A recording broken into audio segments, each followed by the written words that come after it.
Hey guys, Deathslitter Magic here, and as promised, I finally put together a spreadsheet calculating the average expected value of that little blue pack inside of, well, UMA, but that people got in the mail as reparations for the wonderful experience they had with the Hasbro Toy Shop. But basically, it's the box topper for the upcoming Masters set. That's what you should think of it as going forward. Also, in case you didn't hear, they're searchable very easily with a flashlight. If you shine it through the back edge, reflect it off the inner surface, and then shine it on the top, it's bright enough to shine through the front surface, but not the card because the card is Mylar. So with that reflection, you can read it in 5 seconds. I mean, it's the easiest damn thing in the world. So for everybody who bought them on eBay, and we're talking about 100 plus from what I've seen, a lot of them are pre-sales, you're all getting ripped off. That was kind of stupid. If I were you, I would cancel your order. And for the stated reason, put they're searchable and I don't trust the seller. It's really that simple. So anyway, you can see I've got the prices up and they're sorted high to low. Number one, we got Toots, Demonic Tutor. That's $260 as far as I can tell. That kind of hasn't been printed in foil yet, except I think the $260 was a Judge promo. So, oh, by the way, the prices I used were current Card Kingdom price. They usually seem to kind of have it together and they're pretty big. Not sponsoring them, not suggesting you shop there. I'm just using their prices. And I'm just using the most recently printed foil version, or if there was no widespread one, the Judge foil or like a From the Vault one. So could these be way off? Yes. Are they probably? Yeah, I mean, way off it depends on your opinion of way off. But on eBay, I looked them up and I made an adjustment on the bottom because why would somebody not want foil borderless and more up-to-date, more modern, as opposed to like I guess an older one? I mean, some people like the older ones because they don't curl, but then again, they're foil, so they kind of do. It's hard to say. I mean, you can make arguments that, oh, these are too high, too low, but they appear to be close, and I'll tell you why at the end. So we got Dark Depths here. We got Ancient Tomb, I think that is. You know, let me just comment on this. I'm sure this seemed funny to me at the time, but legit, I don't remember what the hell half of these are. So with that, let's proceed. So we got Leo. He's Leovold. I guess like there is a foil version, but there was so few printed that he's like 210, but the regular one is like, I don't know, $14 or something. So it's like, will this one be that much higher? Because there'll probably be more of these than that because Conspiracy wasn't printed very much. I don't know. Then we got the Ghost Town from Lord of the Rings, Minas Morgul, that's at 200. Got the Cave, I mean, duh, it was just printed, but it's a lot of money. We got Snapcaster, that's at 180. We got Lily, she's at 144. Robocop, I believe that's Karn. Tarmai Goyf, pretty sure I know which one that is. 125, that's it. I feel like that has to be 200, 300, 400, but I checked on eBay and it's not much higher than this. So I don't know. To call it a small sample size is an understatement. There's probably like 5 on sale, like in the whole world. I mean, they didn't exactly send out a whole lot of them yet. But 125 is the Modern Masters, I believe, 3 foil price. But then you go to even older ones and they are more. So it's like, I don't know about that one. I don't know about some of these. Engineered Explosives, that one I think was only ever a Judge promo. Then we got Caracas. I feel like that one would be way higher than 100. Celestial, 90. I mean, yeah. Noble Hierarch. We got Cheeky Breeky. I forgot what that one actually is. Oh, Through the Breach. 80. Then we got Gordo. That's something. Mikhail, he's pretty high too. Anybody who gets this reference, leave it down in the comment section. I'll pin your comment. Let's see. Temporal Manipulation. That one's only 70, actually. We're going down from there. And if you go to 21, that is the actually 20th spot because I had headers. That's the median price. So the median price is 70, which is not bad. So if you're going to open 100 of these or 1,000 of these, which you're not, then you don't really care what the median is. You care what the average is. But if you want to know your like spread, your high-low, your variance, you know, however you want to put it, the median is kind of expensive. So there are half the cards above, or 70 and above, I should say, and half of them below 70. Whew, that's rough. We got the Plant from Jumanji, 64, Raging Ravine. I guess I just didn't feel like renaming that one. Creeping something Jungles. I don't remember. We got Cozy Shack, that's Kozilek. I feel like he's kind of specific. I don't know. This is the old one, though. Bitter Boy, that's shockingly low for Bitter Blossom. Bird Lady, I forgot who. Oh, yeah, Sicarda, the Queen of the Herons, which I'm pretty sure that's a crane that lives in marshlands. Got Emmy, I don't remember who the hell that is. It's 45. And then they start getting bad. I mean, even Fulminator 35. And that's one where you got to wonder, will this be higher because it's premium? I think so. We got the Borg Cube at 35, which I believe is Urborg. That's been higher in the past.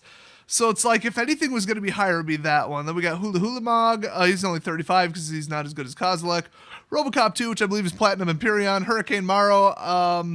Probably Lord of Extinction? No, Pulse of... I don't know. Hey, Bales, you got me. I don't freaking know. Reanimate. This one's weird because I think this was in like a From the Vault or a dual deck or something, but Reanimate is like crazy expensive from the older one. So this could be $200. I mean, I have no idea. It's just I have to go buy the next premium foil in line, I guess. I don't know. We got Stanks at 19, Expert Witness at 18, Wildwoods 13, and Claws at 6. No joke, these cards are under $1 for the regular version. They're manlands. I have no idea why. In fact, Wildwoods, these are like 3 of the lowest 5. I mean, what the hell? And then Kitchen Finks, I don't know what's going on there. And Tessa Girl with that BDSM whip, $10. That one I believe. That card's trash. But these, I know that they were printed in like what, Commander or some kind of dual deck or something, so I know the supply is kind of high, and they're not like that great, and the decks that play Manlands are pretty much just playing that other $90 one, Celestial. Nobody's getting that reference. I guarantee nobody's getting that reference. I would put money on nobody getting that reference. Anyway, it's not even a trademark, it'd be a copyright one. I just forgot which one that is. Is it? No, is it this one? No, I have no idea. So, probably already showed it here, but the total price, if you were to buy one of each, if you're like, I want a full collection, approximately $3,432. Holy crap. Oh boy. But the average is $85.80. So, okay, a little bit lower than I thought, but that's the thing. I have adjusted it for specialness. Because it's like, why would it be the exact same price as the last time it was printed in foil? Like, a lot of these were Modern Masters 2 and 3. Why would it not be worth more? So I added 1.15x, also known as 15%, to it and got 98.67. Well, what's the eBay approximate average for the actual pack, sealed? Which, keep in mind, these are searched. So there's that. But it was about 100. I mean, some were selling for 90, 95. Some have sold for like 110 in the past, but 100 seems to be the number. So, okay, the average card is 98 and the packs are 100. Usually there's a little bit more of a gambler's premium on there, like bare minimum 10%. But like I said, these have sold for 110. Oh, but they're searchable. So there goes the demand. So, I mean, somebody would literally have to drop it to right around $15 for me to buy it. Because then I'd be like, even if I got a Kitchen Finks, I'd be like, okay, I lost 4. Okay, you know, there's a chance that they didn't search it. And then the entire rest of the chance is like here and up. So that's what it is. I mean, and if you look at the 1166 figure, which is the most accurate MSRP for a pack of Ultimate Masters, multiplied by 24 and then subtract the MSRP that they stated, they seem to be implying that the blue pack is worth about $55, when in reality, it's for sure between like 85 and 98 plus a gambler's premium. So we'll just say 100. I think 100 is a good number. So if it adds 100 to the price and it's 235, or 335, that brings it down to 235. Which is almost dollar for dollar what the price of the old Master sets were. They were $9.99 times 24, which is, well, like $237 something, whatever. So it's like $2 difference. So I think they know what the value of these were, and they added them in and then added it exactly to the price. Now, why they did that, I don't know. Everybody seems to be supporting the theory, because it sounds reasonable, that they added the blue pack as an afterthought to make absolutely sure that this would be worthwhile, unlike the 2 pieces of garbage they released before this that they called Masters. But then again, I think they compensated by just putting better cards in it this time. Because remember, after one sells is when they start finalizing the next one, because there's that big of a gap, with the exception of 2017. So I think when they finalized this, not even just started tossing cards in or playtesting it, but finalized the final list, at that time they knew how well, or poorly I should say, either Masters 25 or Iconic sold. I honestly forgot which one went first. I think it was Iconic. I don't know. Who cares? They both sucked. Kind of runs together in my head. So I do think they did the blue pack for value reasons, but I don't think they like had them in a warehouse all sealed up, opened all the boxes, retaped all the boxes after like cutting open the cellophane and putting this on the inside and then repacking them. I don't think that happened. I think that's a little far-fetched. I did earlier in the video, I think, said that I thought it sounded reasonable. I no longer do upon further consideration. I think that's ridiculous. But I think they did initially put it in to boost up the value. Now, maybe it wasn't on the original list and then they added it later, but I don't think they added it like 4 weeks ago. Like, I think that's a little far-fetched. What they realistically would have done if they're like, oh, crap, we made the same mistake and we didn't put enough good cards in it. You know, same as like Iconic or whatever, which they did. They just sold it to the wrong people who sold it way too low. That was the biggest factor. But they also didn't put enough, good cards in it. Like, that was a factor. It just wasn't all of the factor. But what they would have done if they're like, well, this one looks kind of weak too, which, I mean, have you seen this list? It's not very weak, it would appear. But let's just pretend the rest of it's absolutely worthless garbage filler. That would bring it down to a pretty damn low EV. Wouldn't they just sell it for like $7.99 a pack instead? They'd just be like, oh, well, we think the other two were priced too high, so we lowered the price. And then just have like some crap EV in the 200s, the high 200s. People would be like, oh, good, well, it's like $170 a box. And, all right, or something in that neighborhood. I think that would have went over better than, oh, let's shore up the price by putting in a blue pack that's worth about $100 on average. Oh, but then let's raise the price. Like, that doesn't make sense. Like, oh, we overcompensated. We went crazy with it. Like, how many times are you going to change your mind? I mean, this is Wizards. It's plausible, but it seems unlikely. It seems unrealistic to me.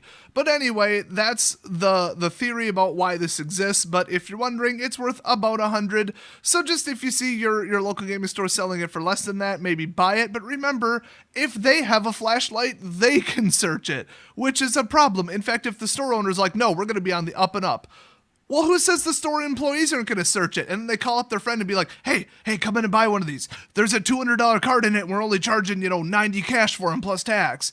And then they come in and buy it and then they split the profits. Like, you don't know who could be up to some shady stuff. In fact, somebody could say, oh, let me see these blue packs. And while the employee's distracted or something, then they real quick shine a light through it and look at it. I mean, anybody could rig these. They're the unsellable product. It's a disaster. It's just so stupid.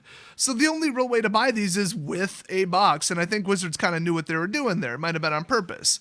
I mean, it is labeled, this is not for resale. So overall, just stay away from these. I mean, I wouldn't touch them. I wouldn't buy them. I wouldn't really do anything with them. But if they come in your box, good for you. Open it. But at least you know now from this list approximately what they're worth, and the actual results here do seem to support my estimate.